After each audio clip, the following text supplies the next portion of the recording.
Hello, everybody. Welcome to day 31, chapter 21. Today we're reading Jacob flees from Laban. Now, Jacob heard the words of Laban's sons, saying, Jacob has taken away all that our fathers, and from what our fathers he has acquired all this wealth. What Jacob saw the countenance of Laban, and indeed it was not favorable toward him as before. Then the Lord said to Jacob, Return to the land of your fathers and to your family, and I will be with you. So Jacob sent and called Rachel and Leah into the field to his flock, and said to them, I see your father's countenance, that it is not favorable towards me as before, but the God of my father has been with me. And you know that with all my might I have served your father.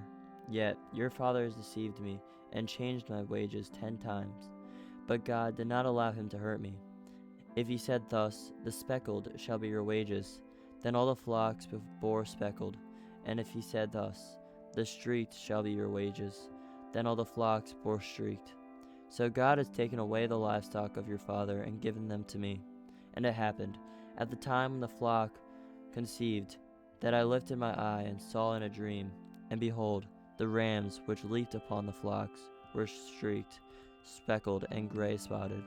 Then the angel of God spoke to me in a dream, saying, Jacob. And I said, Where I am. And he said, Lift your eyes now, and see, all the rams which leap on the flocks are streaked, speckled, and gray spotted. For I have seen all that Laban is doing to you. I am the God of Bethuel, where you anointed the pillar, and where you made a vow to me. Now arise, get out of this land, and return to the land of your family. Then Rachel and Leah answered and said to him, Is there still a portion or inheritance for us in our father's house? Are we not considered strangers by him? For he has sold us, and also completely consumed our money. For all these riches which God has taken from our father are really ours and our children's. Now then, whatever God has said to you, do it. Then Jacob rose and set his sons and wives on camels, and he carried away all his livestock and all his possessions which he had gained. He acquired livestock which he had gained in Paddan Aram to go to his father's Isaac in land of Canaan. Now Laban had gone to shear his sheep, and Rachel had stolen the household idols that were his father's. And Jacob stole away unknown to Laban the Siberian, in that he did not tell him that he intended to flee. So he fled with all that he had. He arose and crossed the river, and headed toward the mountains of Gilead. Laban pursues Jacob. And Laban was told on the third day that Jacob had fled. Then he took his brethren with him, and persuaded him for 7 days' journey. And he overtook him in the mountains of Gilead. But God had come to Laban the Syrian in a dream by night, and said to him, Be careful that you speak to Jacob, neither good or bad. So Laban overtook Jacob. Now Jacob had pitched his tent in the mountains, and Laban with his brethren pitched in the mountains of Gilead. And Laban said to Jacob, What have you done? What have you stolen away unknown to me, and carried away my daughters like captives, taken with the sword? Why did you flee away secretly, and steal away from me, and not tell me? For I might have sent you away with joy and songs, with timbrel and harp. And you did not allow me to kiss my sons and my daughters. Now you have done foolishly in so doing. It is in my power to do your harm. But the God of your father spoke to me last night, saying, Be careful that you speak to Jacob, neither good nor bad. And now you have surely gone, because you greatly long for your father's house. But why did you steal my gods? Then Jacob answered and said to Laban, Because I was afraid, for I said, Perhaps he would take your daughters from me by force. With whoever you find your gods, do not let him live in the presence of our brethren. Identity what I have yours, and take it with you. For Jacob did not know what Rachel had stolen then. And Laban went into Jacob's tent, into Leah's tent, and into the two maids' tent, but he did not find them. Then he went out of Leah's tent and entered Rachel's tent. Now Rachel had taken the household idols, put them in the camel's saddle, and saddled them. And Laban searched all about the tent, but did not find them. And she said to her father, "Let it not displease my lord, that I cannot rise before you, for the manner of woman is with me." And he searched, but did not find the household idols. Then Jacob was angry and rebuked Laban. And Jacob answered and said to Laban, "What is my trespass? What is my sin, that you have so hotly pursued me? Although you have searched all my things, what part of your household things have you found? Set it here before my brethren and your brethren, that they may judge between us both.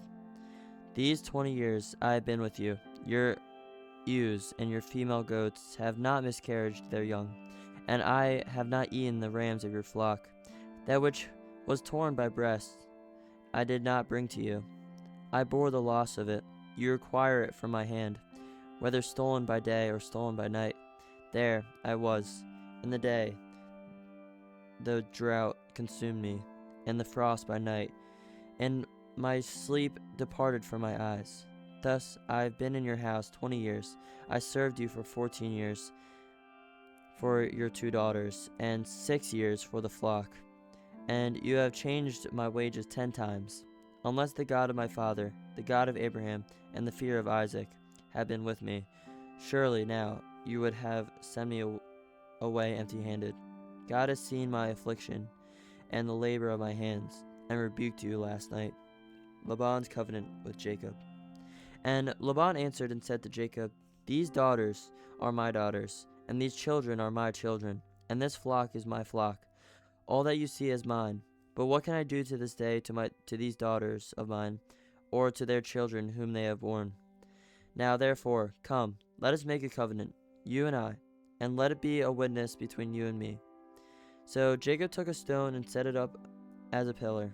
Then Jacob said to his brethren, "Gather stones." And they took stones and made a heap, and they ate there on the heap. Laban called it Jagar Shahadutha, but Jacob called it Gilead. And Laban said, "The heap is a witness between you and me this day." Therefore its name was called Gilead. Also Mizpah, because he said, "May the Lord watch between you and me, when we are absent one from another. If you afflict my daughters, or if you take other wives besides my daughters, although no man is with us, see, God is witness between you and me." Then Laban said to Jacob, "Here is this heap, and here is this pillar, which I have placed between you and me. This heap is a witness, and this pillar is a witness, that I will not pass beyond this heap to you, and you will not pass beyond this heap and this pillar to me for harm. The God of Abraham, the God of Noah, and the God of their father judged between us." And Jacob swore by the fear of his father Isaac. Then Isaac offered a sacrifice on the mountains, and called his brethren to eat bread. And they ate bread, and stayed all night on the mountain. And early in the morning Laban rose, and kissed his sons and daughters, and blessed them. Then Laban departed, and returned to his place. Thank you guys so much for listening. I hope you enjoyed Genesis 31 with me. Here's a quick summary and a lesson of the chapter Genesis 31. Genesis 31 is Jacob's departure from Laban, and it's full of tension.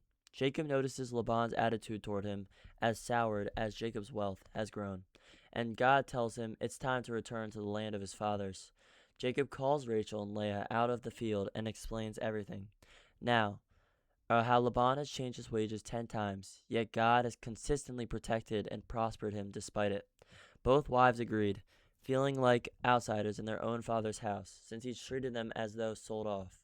Jacob leaves secretly with Laban, while Laban is away shearing sheep, and Rachel steals her father's household idols on the way out. 3 days later, Laban discovers they're gone and pursues them for 7 days. But God warns him in a dream not to harm Jacob. When Laban catches up, he confronts Jacob angrily, first about leaving secretly, then about the stolen idols. Jacob, unaware Rachel took them, boldly says whoever has them should die. Laban searches everyone's tent, but Rachel hides the idols in her camel's saddle and sits on it, claiming she's menstruating so she can't rise, and Laban finds nothing. Jacob, then unleashes 20 years of pent-up frustration at Laban, recounting his labor and mistreatment. The chapter ends with the two men making a covenant of peace, setting up a stone pillar, Mizpah, as a witness between them, and parting ways. The lesson underneath it: this chapter closes out the long, complicated relationship between Jacob and Laban, the two men who used deception on the other at different points, with a negotiated peace rather than continued conflict. It also highlights God's quiet, constant protection over Jacob throughout the years of unfair treatment. And Rachel's theft of the household idols hints at lingering spiritual attachments